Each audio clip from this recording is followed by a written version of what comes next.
Et bonjour les amis turfistes, avec grand plaisir que je vous retrouve pour le quintet de ce dimanche. Ce dimanche, nous allons à Longchamp, les 1400 mètres de la piste en gazon, corde à droite, 16 partants, les chevaux de 4 ans et plus.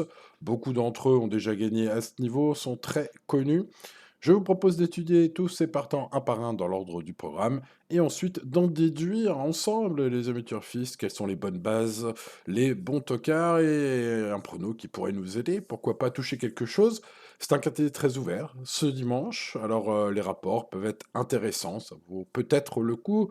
Ça, ce sera à vous d'en décider, de tenter sa chance. En tout cas, il y a une petite cagnotte au PMU ce dimanche. Donc, bah écoutez, voilà, un petit ticket, c'est voilà, tout en restant raisonnable, pourquoi pas. Bon, en tout cas, moi, ce sera mon cas. Vous faites comme vous le voulez, bien sûr. Allez, c'est parti pour l'étude de ce quintet avec le numéro 1, Skylar Brusher, qui vient de décevoir à Deauville, mais avait montré dans le prix de la ville du Touquet-Paris-le-Plage sur ce tracé, hein, à qui il a la pointure d'un tel lot. Il a devancé tout ce beau monde, j'ai envie de dire. Bon, il n'y avait pas tout le monde qui courait ce jour-là, vous m'aurez compris.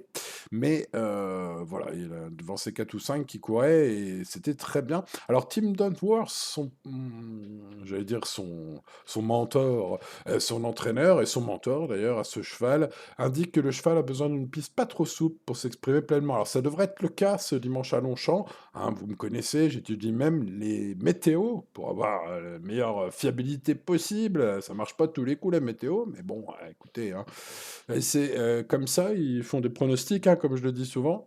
Et quand on fait des pronostics, forcément, bah, parfois on se trompe, c'est comme ça. Donc bon, écoutez, selon tous les éléments que j'ai, je vais racheter ce numéro 1 et le mettre sur mon ticket combiné et je vais le mettre assez haut dans mon prono. Passons au numéro 2, Divine Krishnat. Que faire avec ce cheval? Tout dépend du parcours, hein, pour ce cheval qui n'a pas de marge en 41 de valeur dans les handicaps. Bon, alors, comme de temps en temps, elle prend quand même une place, bah, elle est pas baissée au poids, hein, donc bah, c'est compliqué les handicaps, hein, ça c'est sûr. Alors bon, si les leaders, comme d'habitude, hein, avec ces chevaux-là, si les leaders vont trop vite en début de course, bah, ils peuvent finir fort, voilà et puis, bah, peut-être un peu plus une montée énergique aujourd'hui, je ne sais pas, peut-être pour ceux de bon bref, retenir ou non ce cheval, hein, c'est à vous de juger. Passons au numéro 3, Chiaro, qui reste sur une bonne prestation à ce niveau sur la PSF de Villez. Alors, selon son entraîneur, hein, sur Equidia, Henri Pantal, hein, Henri-Alex Pantal, dans son interview d'avant-course, pense que le raccourcissement de distance ne devrait pas gêner ce cheval, hein. C'est un fils de Guignol et de New York, pour info. Voilà, il est monté par Christophe Soumillon. Bon, je pense que ce sera en mode tout rien pour ce cheval qui découvre, hein, cette distance si particulière des 1400 mètres. Si ça peut, si, enfin, si ça lui plaît, ça peut faire boum. Si ça lui plaît pas, ça peut faire plouf. Voilà, un cheval en mode tout ou rien.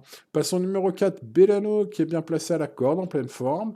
Selon Gérald Mossé, hein, son coach, malgré ses contre-performances récentes. Bah, écoutez, c'est peut-être une grosse info. C'est bon, une sensation qui me traverse, hein. Yoritz Mendizabal monte des très bons chevaux ces derniers temps dans les quintés. J'ai l'impression qu'on veut lui faire gagner un quintet à Yoritz Mendizabal qui n'a pas gagné depuis je ne sais plus combien de temps, hein, tellement ça remonte. En tout cas, le jockey basque monte un cheval aujourd'hui, bah, Bellano, bah, qui a des titres, hein, il a gagné une listed sur le tracé du jour. Voilà, si vous cherchez le cheval le plus titré sur le parcours, c'est lui.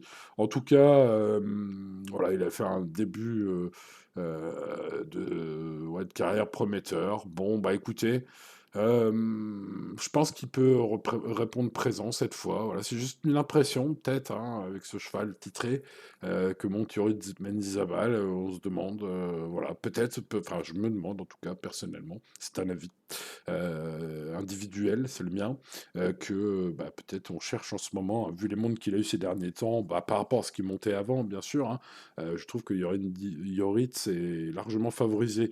Bon, après, il a peut-être juste un agent qui travaille magnifiquement, hein, donc bon, voilà.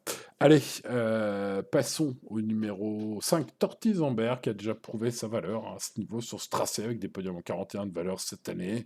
Voilà, il revient avec de la fraîcheur. Il n'a pas couru depuis 2 mois, exactement, à peu près, enfin, quelques jours près. Une livre de moins, en 40 et demi cette fois, peut-être. peut-être, ça peut faire la différence. Il retrouve son bon niveau. En tout cas, il peut surprendre plus d'un cheval hein, ici. Je vais le mettre dans mes regrets, ce 5. Passons au numéro 6, Amedras. Pas revu depuis juin. Alors, Amedras, c'est un cheval de terrain souple ou très souple ou lourd. Hein. C'est vraiment le cheval qui aime bien quand ça colle aux pattes. Alors, il aime bien le parcours. Il est au mieux actuellement, hein, selon Christophe Escudé sur Génicourse. Voilà, il peut jouer un bon rôle si la piste ne sèche pas trop. C'est vrai qu'elle a été souple hein, ces derniers jours, mais là, avec la météo clémente, j'ai pas l'impression que ce soit le cas à Paris, dans le 16e arrondissement, là, à Longchamp, ce dimanche à 15h15, quoi. Bon, après, la météo, hein, je vais pas me répéter, mais ça peut se tromper, la météo aussi. Hein, donc, bon, voilà. Sa valeur handicap est un peu plus intéressante, mais j'en ai retenu d'autres. Passons au numéro 7, Leoparduccio, qui a beaucoup couru cet été. Il est en condition avancée, on va dire ça comme ça. Mauvais numéro 13 à la corde, c'est pas terrible. Voilà, ça dépendra du déroulement hein, pour ce cheval, mais il adore la distance. Bon, voilà, le retenir ou non, c'est une affaire d'impression personnelle. Passons au numéro 8, Agathe, le numéro 8 qui vient très mal courir à Deauville. Hein. Il est à 5 contre 1 dans un quintet auparavant, sixième ce jour-là. Bon, alors si on le juge sur ces deux courses-là, peut-être pas, mais il a un bon numéro de corde cette fois, une valeur revue à la baisse, hein, 1,5 kg de moins aujourd'hui, hein, par rapport à son 5 contre 1 dans un quintet auparavant. Ceux qui font un peu le rapport qualité-cote des chevaux diront tiens, ce numéro 8, bah, c'est intéressant, puisqu'il n'est pas 5 contre 1, et il était à 5 contre 1 avec plus de poids. Aujourd'hui, il a moins de poids, et il sera à plus belle cote. Bref, ça peut être un joli choco ce 8.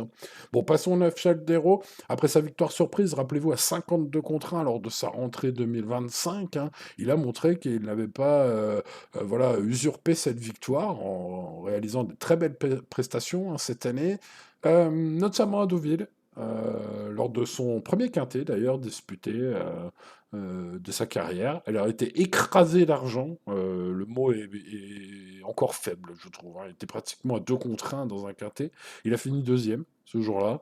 Bon, écoutez, il a devancé 4 chevaux qu'il retrouve aujourd'hui. Il est polyvalent d'un point de vue PSF, gazon et tout ça.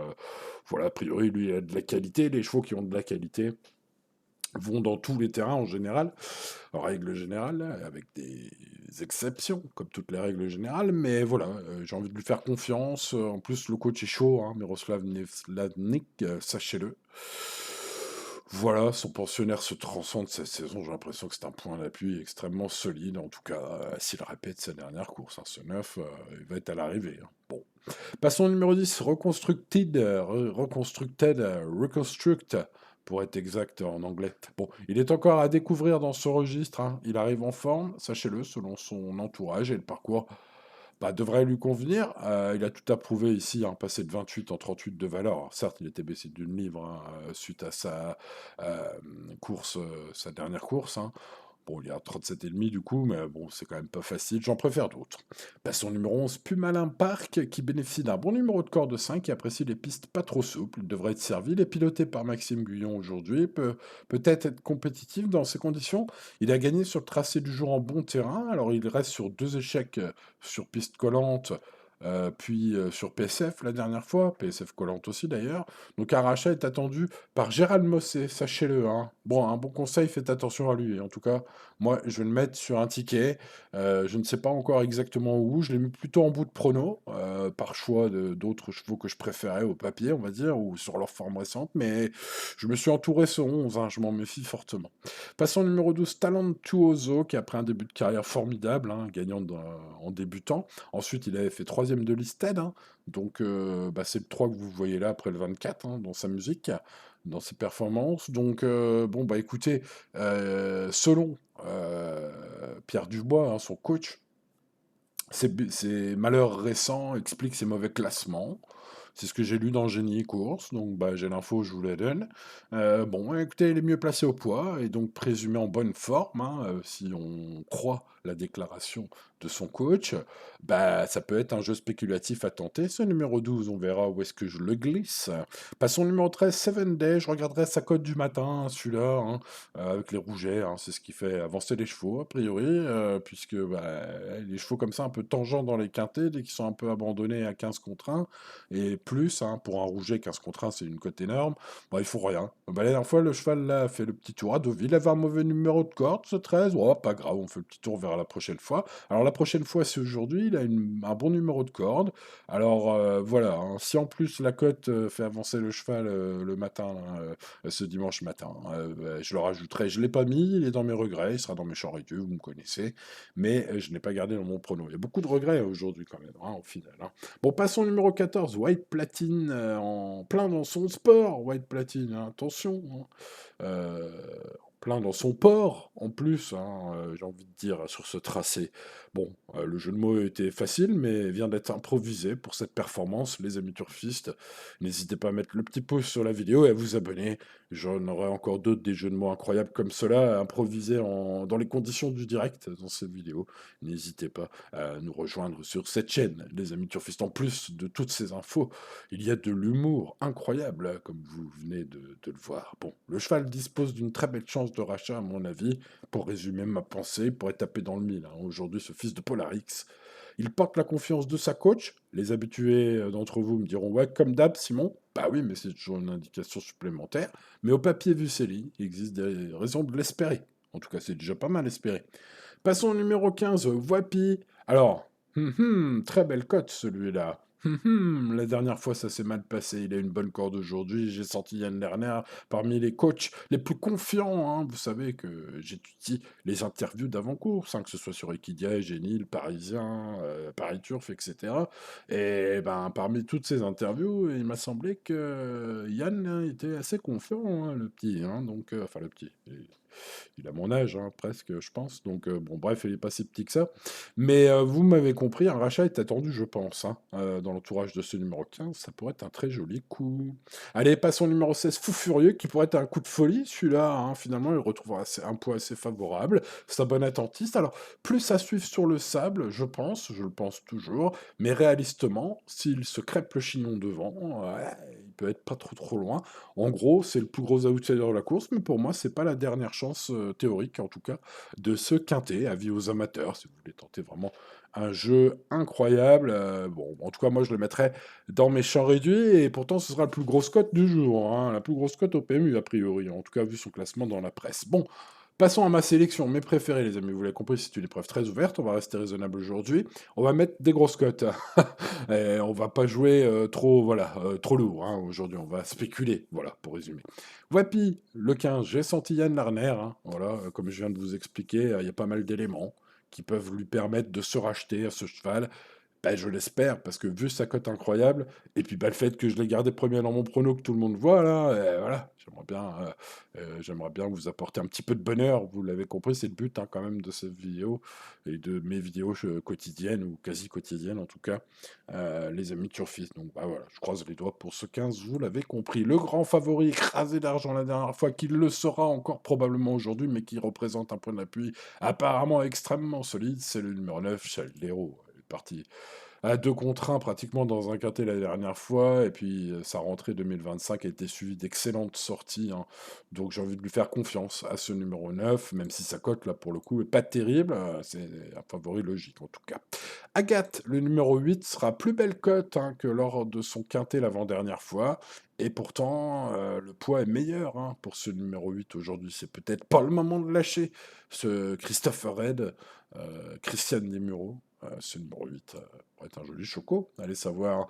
Une grosse cote encore, allez, on est fou ce dimanche. Talentuoso, le numéro 12. Espérons qu'il porte bien son nom. En tout cas, j'ai senti que son coach, comme je vous l'ai dit, hein, espérait plutôt voir sa valeur de son début de carrière que ses deux ultimes sorties qui, selon lui, étaient plutôt plus malchanceuses que inquiétantes. Voilà, bah écoutez, avec cette info, on peut pourquoi pas tenter de racheter ce cheval à grosse cote. C'est mon tocard du jour, ce numéro 12. Vous l'avez compris, on a déjà 3 grosses cotes dans mes 4 préférés, hein, le 15, le 9 et le 8, que j'ai détaché un peu du 12. Là, on est sur des grosses cotes. Le 1, en haut du tableau, mérite lui aussi un rachat. En tout cas, j'ai l'impression que le terrain aujourd'hui va plus avantager ce numéro 1, c'est mon impression. Ensuite, je garde le 4 Bellano. J'ai l'impression, c'est une impression personnelle, qu'on veut faire gagner Yoritz Mendizabal hein, dans un quintet, vu les montes qu'il a ces derniers temps. et aujourd'hui il a encore un bon cheval avec ce numéro 4. En tout cas, il a une chance. Le 14, White Platine, est un super cheval, notamment, et même surtout, j'ai envie de dire, hein, sur le tracé du jour qu'il adore, hein. Donc en plein dans son sport aujourd'hui, ce 14, méfiance. Le 11, Pumalin Park, méfiance, hein. Gérald Mossé le rachète en tout cas, hein, dans ses interviews d'avant-course, hein. Donc, bah écoutez, faites attention à lui, faites attention à ce cheval aujourd'hui qui a une bonne corde de départ et un terrain pas trop souple, hein, comme il va aimer normalement, si la météo se trompe pas. Ce 11. Bon, il y a beaucoup de regrets, c'est pourquoi ce quintet est ouvert et je vous recommande comme tous les jours de rester raisonnable, mais surtout quand les indices de confiance sont bas. Voilà, beaucoup de regrets. Je citerai Tortizambert, le numéro 5, avec Stéphane Pasquier, capable lui aussi d'un rachat, comme beaucoup. Je citerai peut-être également, bah, dans le bas du tableau, le 13. On va vérifier la cote du matin, hein, pour ce cheval, ce pensionnaire de Jean-Claude Rouget. Et puis, on va peut-être se méfier de Fou Furieux, le 16, hein, ce sera la plus grosse cote au départ de ce quintet. Moi, je le mettrais dans mes champs réduits, en tout cas, sur un ticket où je pars avec des bases, ça coûte pas cher. Quand on prend, par exemple, 4 bases, hein, de mettre dans les champs réduits, quelques chevaux dont il fera partie. Bon, je regarde là, ouais, les partants. Est-ce que j'ai d'autres regrets? Bon, il y en a plein. D'autres que je voudrais vous citer, non, voilà, allez, on va rester là-dessus, on va pas faire des chants non plus toto, hein, comme on dit. Et on va essayer de bien faire. Allez, on croise les doigts, les amis turfistes, pour le quintet de ce dimanche, avec sa cagnotte, hein, au PMU. Donc voilà, on va essayer de bien faire, mais bon, on va rester raisonnable, hein. Voilà, on a la vue d'autres. Voilà, chers amis turfistes, en tout cas, je vous souhaite bonne chance. Je vous dis, bah, le petit pouce, comme d'habitude, vous le savez, c'est très important pour le référencement de cette chaîne. N'oubliez pas le petit pouce, je sais que vous êtes très nombreux à le mettre tous les jours et je vous en remercie du fond du cœur. Ça m'aide beaucoup. N'oubliez pas de vous abonner à cette chaîne, hein, on l'a vu, beaucoup d'informations, un peu d'humour aussi, avec des jeux de mots assez incroyables au cours de cette vidéo. J'espère vous en trouver d'autres pour plus tard, les amis. En tout cas, voilà, si vous avez aimé ce contenu, n'hésitez pas à vous abonner et à activer la cloche, bien sûr, pour ne rien manquer. Allez, c'était Simon, à plus tard. Ciao, ciao.